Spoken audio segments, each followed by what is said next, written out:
It begins with a man in a gray suit sprinting through a crowded airport, desperate to catch a flight that won't wait. His name is Neil Page, but it could be any of us. Tired, impatient, a little too sure of our own schedules. That's what makes Planes, Trains, and Automobiles so timeless. It's not just a travel comedy, it's a pilgrimage back to humanity. Released in 1987, the film looked like another holiday farce from John Hughes, the man behind The Breakfast Club and Ferris Bueller's Day Off. But what it delivered was something far deeper. Hughes swapped suburban teenagers for grown-ups on the edge and gave us Steve Martin and John Candy at the height of their powers. One man, all logic, the other, all heart. A perfect collision. Beneath the slapstick, there's a tenderness that sneaks up on you, the kind that lingers far after the laughter fades. Shot across the brutal winter in Buffalo and the Midwest, the film became a journey for everyone involved. A 2-hour odyssey through snowstorms, canceled flights, and busted rental cars that somehow felt like life itself.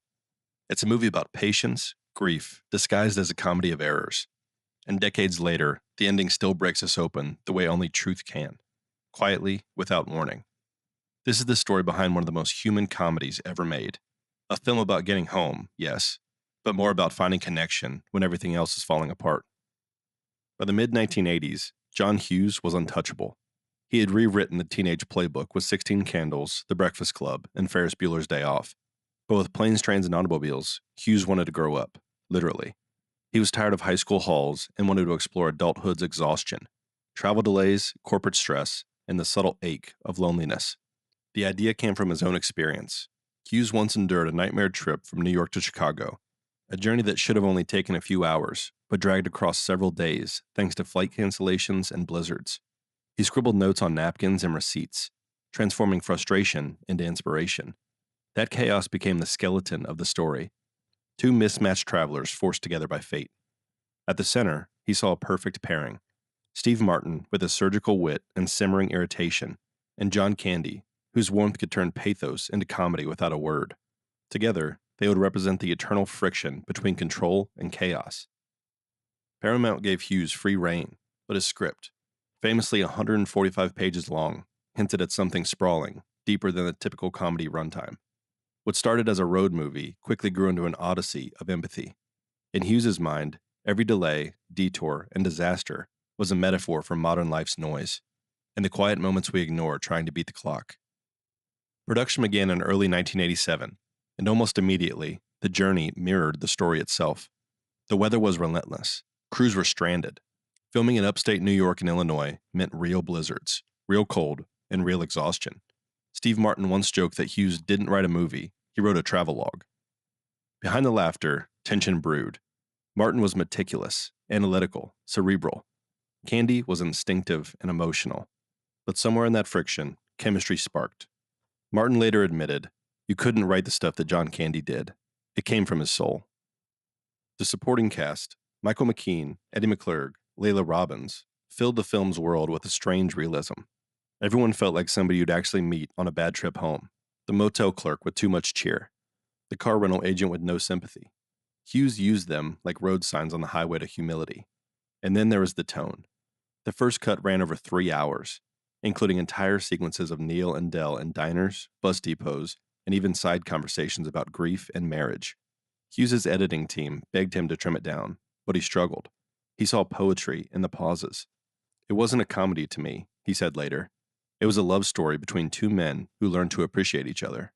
What emerged was a film that made us laugh through our teeth, but left something in our throats. A feeling that comedy could be kind. The film's magic clicked somewhere between Steve Martin's fury and John Candy's heartbreak. Martin's Neil Page was a man defined by impatience. His every sigh and side-eye a mirror of middle-class burnout. Candy's Del Griffith was the kind of man you meet once and never forget. Loud, kind, oblivious, and desperately lonely. Their dynamic gave the movie its pulse. Every scene pushed them apart, only to pull them back together. Hughes staged it like a dance. The car fire, the stolen wallet, all slapstick on the surface, but with an undercurrent of something painfully real. During filming, Hughes encouraged improvisation. Candy's monologues often came unplanned, drawn from a deep place inside him. The motel scene, where Dell admits, "I like me, my wife likes me," wasn't played for laughs. It was Candy bearing his heart. Crew members cried behind the camera. Even the music underscored that tension between absurdity and ache. Its strange 80s synths and gospel samples giving the movie a surreal warmth. For Hughes, it was never just about getting home for Thanksgiving. It was about finding a reason to be thankful at all. By the time they wrapped, the cast and crew knew they had something rare, a comedy that made you look inward, a road trip that didn't just end, it healed. When Planes, Trains, and Automobiles hit theaters on November 25th, 1987, it wasn't just another holiday release. It was an event. Audiences came expecting chaos. They left unexpectedly moved. Critics praised its heart, its restraint, and its willingness to make us laugh before breaking us open. Roger Ebert called it the best movie Hughes ever made. At a time when comedies leaned on gags and one-liners, this one slowed down to breathe. Hughes dared to give emotion space, to let the silence land. For many of us, it was the first time we saw John Candy as more than a funny man. He carried the movie's soul, playing Dell not as a punchline, but as a portrait of loneliness, handled with dignity. Behind the scenes, Hughes was quietly shifting too. He had found a new gear, moving from youth rebellion to adult reflection. The film's success gave him confidence to explore more nuanced, bittersweet tones in later work, like Uncle Buck and Home Alone. Financially, the movie tripled its budget, but its true impact came in repeat viewings. Families rewatched it every Thanksgiving, quoting the car rental scene, and feeling the ending over and over again. Like a favorite road we all knew by heart. It became a ritual, a reminder that the best trips aren't about the destination, but who you endure the journey with. Not all of Hughes's visions made it to the screen, like extended diner conversations, a long dream sequence, and a flashback to Dell's late wife were cut for pacing. For years, fans whispered about a mythical 3-hour version.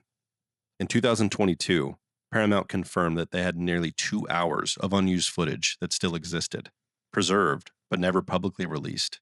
Among them were improvised moments of Candy's melancholy genius, scenes that might have tilted the film further into a drama. It's a bittersweet irony. A movie about misconnections still has missing pieces of its own story. On set, Hughes often shot from dawn to midnight, revising dialogue daily. The actors were exhausted, but Candy thrived on the chaos. He was Dell, Martin said later. You don't have to act around him, you just had to listen. The editing process was brutal. Hughes wrestled with cutting his own favorite scenes, but he understood the rhythm of emotion. Too much, and the film would lose its levity. Too little, it would lose its soul. The final 92-minute cut struck that delicate balance, sharp enough to move, but soft enough to linger. It's rare to find a movie that every missing frame feels intentional, as if the imperfections themselves became part of the story's truth. The final scene remains one of cinema's quiet miracles. Neil finally makes it home, bruised, humbled, and a little less sure of himself. But when he sees Dell alone at the station, suitcase in hand, everything shifts. Neil realizes what we've slowly understood. Dell has no home to return to. His wife, Mary, is gone. Every joke, every story, every delay was his way of holding on. There's no speech, no swelling music, just a wordless revelation, followed by an embrace that says everything. It's the moment John Hughes stopped being just a comedy director. It's the moment Steve Martin stopped being just a straight man. And it's the moment John Candy quietly entered cinematic immortality. That shot, Candy standing in the doorway, smiling through sorrow, wasn't just acting. Many on set said it was the real John, a kind soul who carried everyone else's weight. Martin later confessed, I've never had a friend like him since. Years later, when John Candy passed away in 1994, fans revisited the scene with new eyes. It became less of a performance and more of a goodbye that had already been written. More than 3 decades later, Planes, Trains, and Automobiles remains the crown jewel of holiday films. It's quoted, referenced, and parodied endlessly, but nothing quite replicates its alchemy. For filmmakers, it's a lesson in tonal balance.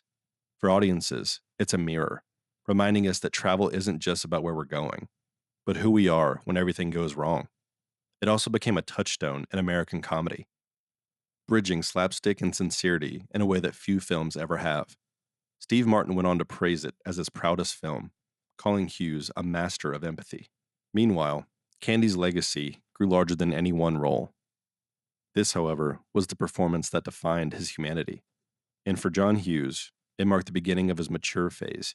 Stories that embraced imperfection, family, and the fragile ties that hold us all together. In 2022, a 4K restoration and a lost footage relief gave fans a glimpse of the film's original scope, proof that its heart was always bigger than the frame could hold. Every Thanksgiving, as flights get delayed and highways jam, planes, trains, and automobiles play somewhere in the background, reminding us that grace often arrives disguised as inconvenience. Looking back now, Planes, Trains, and Automobiles feels less like a comedy and more like a confession. It's about how we treat each other when things go wrong, how we underestimate kindness, how we assume we know everyone's story until we finally listen. John Hughes built his career on laughter, but this was the film that showed his heart beating beneath it. He gave us two men trapped in the chaos of American travel, only to discover that empathy is the only way out. Every rewatch reminds us that the funniest moment often hide the deepest truths. The film's final image, Dell's tired, genuine smile, isn't closure. It's a reminder. The holidays, like life, are often messy. Plans fall apart, cars catch fire, but sometimes the detours lead us exactly where we're supposed to be. It's been decades since Neil and Dell made it home, but somehow we're still on that train with them, still learning patience and still choosing kindness, still laughing through the delays. This is Cinemastalgia, and that is Planes, Trains, and Automobiles. And that's the heart of every road we take trying to make it back home.